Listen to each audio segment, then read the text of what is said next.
प्यारे बच्चों, आपका स्वागत है +2 अकाउंटिंग फॉर पार्टनरशिप बुक में। और आज हम पढ़ेंगे साझेदारी फर्म का समापन एक एग्जाम्पल के माध्यम से।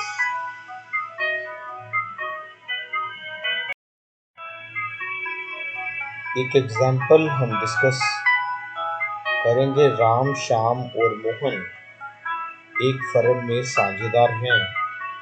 तीनों लाभ को बराबर बांटते हैं। 31/3/20 को फर्म समाप्त करने का निर्णय लिया गया है। फर्म का स्थिति विवरण इस प्रकार है।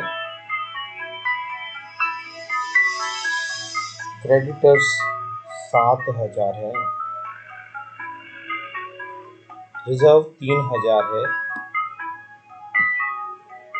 मोहन्स लोन 10,000 है, कैपिटल अकाउंट्स तीनों साझेदारों के मिलाकर 30,000 हैं। टोटल लायबिलिटीज और कैपिटल साइड का 50,000 है। कैश 31,000 है, डेटर्स 7,000 है, goodwill 9,000, profit and loss account का डेबिट बैलेंस 3,000 है। इस तरह इस साइड का टोटल भी हमारा 4,000 रुपये देनदारों से प्राप्त एग्जाम्पल के माध्यम से वसूलीकरण व्यय फर्म का 3,000 रुपये हुए। सीखेंगे फर्म की समाप्ति तक जर्नल प्रविष्टियां करें, वसूली खाता बनाएं और वसूली पूंजी खाते बनाएं और साझेदार का ऋण खाता व रोकड़ खाता बनाएं।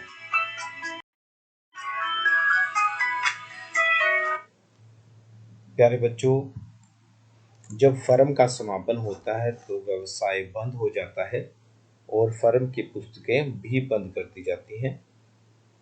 31/3/2020 को फर्म समाप्त करने का निर्णय लिया गया। लेनदारों को 3,000 रुपये दिए गए। अगर इस बारे में कुछ न कहा हो तो आप पुस्तक मूल्य पर दायित्वों का भुगतान कर सकते हैं। पुस्तक मूल्य लेनदारों का 7,000 है तो आप भी 7,000 भुगतान कर दें। और मोहन का फर्म को ऋण 10,000 रुपये है। सबसे पहले हम जर्नल एंट्रीज करेंगे। इस एग्जाम्पल में 10 जर्नल एंट्री होंगी। सबसे पहले संपत्तियों को वसूलीकरण खाते में भेजा जाएगा। इसके लिए एंट्री होगी realisation account debit to debtors and goodwill. इस एग्जाम्पल में 4 संपत्तियां हैं। कैश को कभी भी वसूलीकरण खाते में नहीं भेजा जाता और इसके अलावा प्रॉफिट एंड लॉस का डेबिट बैलेंस भी साझेदारों में बट जाता है, उसे भी कभी रियलाइजेशन अकाउंट में नहीं भेजा जाता। दायित्वों को वसूलीकरण खाते में हस्तांतरित करने पर निम्नलिखित रोजनामचा प्रविष्टि की जाती है। Creditors account debit to realisation. पूंजी खातों को अलग पूंजी खाते में ट्रांसफर किया जाएगा। पूंजी शेष उसमें क्रेडिट साइड में आ जाएंगे और साझेदार का ऋण एक अलग खाते में आ जाएगा। जर्नल रिजर्व जो है वो पुराने साझेदारों में पुराने अनुपात में बढ़ जाएगा। दायित्वों के भुगतान करने पर निम्नलिखित रोजनामचा प्रविष्टि की जाएगी। रोजनामचा प्रविष्टि होगी realisation account debit to cash. अब हम डेटर क्रेडिटर्स नहीं लिखेंगे, हम यहाँ पर realisation account debit to cash करेंगे क्योंकि हमने क्रेडिटर्स को रियलाइजेशन में ट्रांसफर कर दिया है। संपत्तियों को बेचने पर इस प्रकार एंट्री होगी। कैश आएगा, कैश जब भी आए आपको डेबिट करना है, कैश अकाउंट डेबिट क्योंकि रियल अकाउंट है। अब संपत्तियों से हमारा कोई मतलब नहीं है, हमें रियलाइजेशन अकाउंट क्रेडिट करना है क्योंकि एसेट्स को ऑलरेडी हम ट्रांसफ़र कर चुके हैं। 2 एसेट्स हमने ट्रांसफ़र की थी, डेटर और गुडविल। डेटर से हमें 4000 मिले हैं, सूचना दी गई है। गुडविल से जब तक क्वेश्चन में आपको कहा ना गया हो तो आपने वहाँ से कुछ भी रियलाइज्ड वैल्यू नहीं माननी है। वसूलीकरण व्यय भुगतान पर एंट्री की जाएगी realisation account debit to cash. Cash जब भी जाए आपको क्रेडिट करना है 3000 रुपये। इस प्रकार वसूलीकरण खाते की हानि अगर हुई है, हम इसको वसूलीकरण खाते में भी एक बार चेक कर लेंगे। 15,000 हानि हुई है सभी साझेदारों में। 3 साझेदार, उनके लाभ हानि अनुपात में ये हानि बांट दी जाएगी। इस प्रकार 6 एंट्रीज हमारी वसूलीकरण खाते से संबंधित हैं। 7वीं एंट्री हमारी होगी संचय। हमें सभी साझेदारों में उनके लाभ हानि अनुपात में बांटना है। 3000 का संचय है, सभी साझेदारों में बराबर बढ़ जाएगा। इसी तरह लाभ हानि खाते का डेबिट शेष जो कि हानि होता है, इसके लिए सभी साझेदारों के पूंजी खाते उनके लाभ हानि अनुपात में डेबिट कर दिए जाएंगे। साझेदार के ऋण पर भुगतान की प्रविष्टि। मोहन ने फर्म को ऋण दिया है, दायित्व है, अलग खाता आपने बनाना है इसके लिए, इसलिए इसे रियलाइजेशन अकाउंट में ट्रांसफर करने की जरूरत नहीं है। टू कैश करके इसका भुगतान कर देंगे। और अंत में जब हम चेक कर लेंगे कि सभी साझेदारों का कितना फर्म को देना बनता है एंड वाइस वर्सा, यहाँ पर हम चेक करेंगे जब भी फाइनल पेमेंट होगी तो पूंजी खाते डेबिट हो जाएंगे और टू कैश क्रेडिट हो जाएगा, क्योंकि कैश जब भी जाता है क्रेडिट हो जाता है। इस प्रकार ये 10 रोजनामचियाँ एंट्रियाँ हमारी पर होंगी, रोजनामचा प्रविष्टियाँ होंगी। अब हम अकाउंट किस प्रकार बनाएंगे। 4 महत्वपूर्ण खाते बनते हैं जब भी फर्म का समापन होता है। नंबर 1 वसूलीकरण खाता रियलाइजेशन अकाउंट।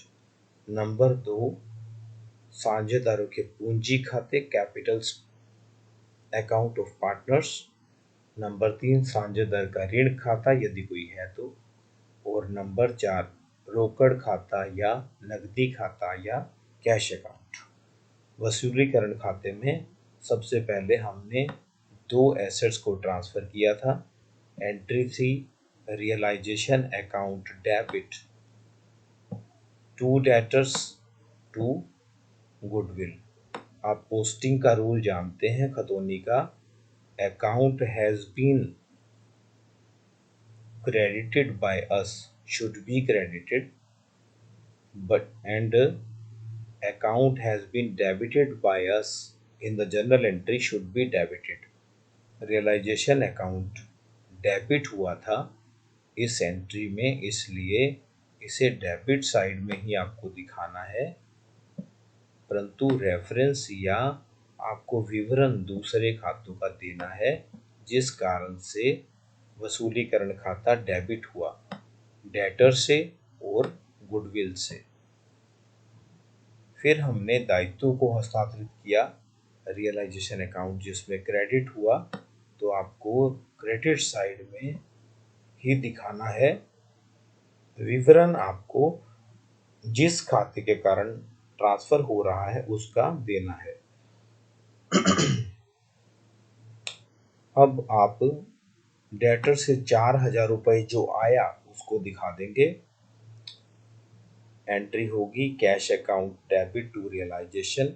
रियलाइजेशन क्रेडिट था इसलिए क्रेडिट साइड में दिखाएंगे बाय कैश 4000 रुपये जो आया है। क्रेडिटर्स को पे किया। अगर कुछ ना कहा जाए तो आप बुक वैल्यू पर, पुस्तक मूल्य पर ही अपने दायित्वों का भुगतान कर दें। 3,000 रुपये रियलाइजेशन एक्सपेंसेस हुए। एंट्री थी realisation account debit to cash. इस प्रकार डेबिट साइड हमारा बनता है टोटल 26,000 और क्रेडिट साइड की आइटमें बनती थी 2 11,000। तो 15,000 रुपये का बैलेंसिंग फिगर आ गया, जो कि लॉस है पुराने साझेदारों में, क्योंकि फर्म समाप्त हो रही है तो पुराने साझेदार सभी थे। इनके लाभ हानि अनुपात में जो कि बराबर था 1/3, इसमें बंट जाएगा।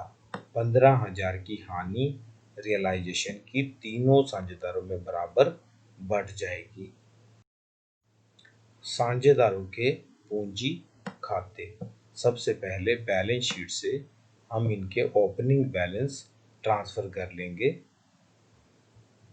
उसके बाद हमने देखा पिछले बैलेंस शीट में 3,000 का प्रॉफिट एंड लॉस का डेबिट बैलेंस था, जो कि इन तीनों साझेदारों में बराबर बढ़ जाएगा। रिजर्व जो कि 3,000 थे, वो भी तीनों साझेदारों में बराबर बढ़ जाएंगे। इनसे रिजर्व फंड से पूंजी खाते क्रेडिट हुए हैं और प्रॉफिट एंड लॉस के डेबिट बैलेंस से पूंजी खाते डेबिट हुए हैं। रियलाइजेशन के लॉस से भी पूंजी खाते 5-5 हजार रुपये डेबिट हुए हैं। तो बैलेंसिंग फिगर हमारे पास बनेगा 11,000 और उसमें डेबिट आइटम्स लेस हो जाएंगी, जो कि बनती है 6,000। तो 5,000 रुपये बैलेंसिंग फिगर आ जाएगा। इनकी फाइनल पेमेंट साझेदारों को कर दी जाएगी टू कैश। एंट्री हम करेंगे partners capital account debit to cash. साझेदार का ऋण खाता, केवल मोहन का ऋण है, बैलेंस ट्रांसफर करेंगे। एंट्री होगी by balance brought down to cash करके हम फाइनल पेमेंट लोन की कर देंगे। अंत में हमारा कैश अकाउंट आएगा। किस प्रकार से होगा? सबसे पहले आप ओपनिंग बैलेंस देखेंगे, जो बैलेंस शीट में था 31,000 31,000। हमारे पास केवल एक ही इनफ्लो है जो हम डेबिट साइड में दिखाएंगे। कैश आपको पता है रियल अकाउंट है और रूल आप जानते हैं क्या लगता है, debit what comes in, credit what goes out. हमारे पास केवल एक ही इनफ्लो है तो हम 4,000 डेबिट साइड में लिखेंगे, टोटल 35,000 आ जाएगा। अब हम देखेंगे कि हमने पेमेंट कहाँ कहाँ की। सबसे पहले क्रेडिटर्स को हमने पे किया 7,000, 3,000 रियलाइजेशन के एक्सपेंसेस पे किए। मोहन लोन 10,000 रुपये दिया और राम्स कैपिटल, शाम्स कैपिटल और मोहन्स कैपिटल को हमने 5-5 हजार रुपये प्रत्येक को दिया। और अगर हम टोटल करेंगे तो 10 और 10 20 और 15 35,000 रुपये हमारा कैश बैलेंस बचता था और उसका हमने भुगतान कर दिया। तो अब हमारे पास कोई बैलेंस नहीं बचता। इस प्रकार हमने समझा कि किस प्रकार फर्म के समापन के समय हमें खातों को बंद करना होता है। बैलेंस शीट से सभी एसेट्स व लायबिलिटीज आपको ट्रांसफर करनी है। एसेट से कैश रियलाइज करके रियलाइजेशन में लाना है, दायित्वों का भुगतान करना है और रियलाइजेशन से लाभ या हानि को पुराने साझेदारों में बांटना है। 4 महत्वपूर्ण खाते हमें बनाने हैं। Number 1 realisation account, number 2 partners capital account, number 3 partners loan account और नंबर 4 रोकड़। Thanks for watching. Please share this video with all commerce students. Thank you so much.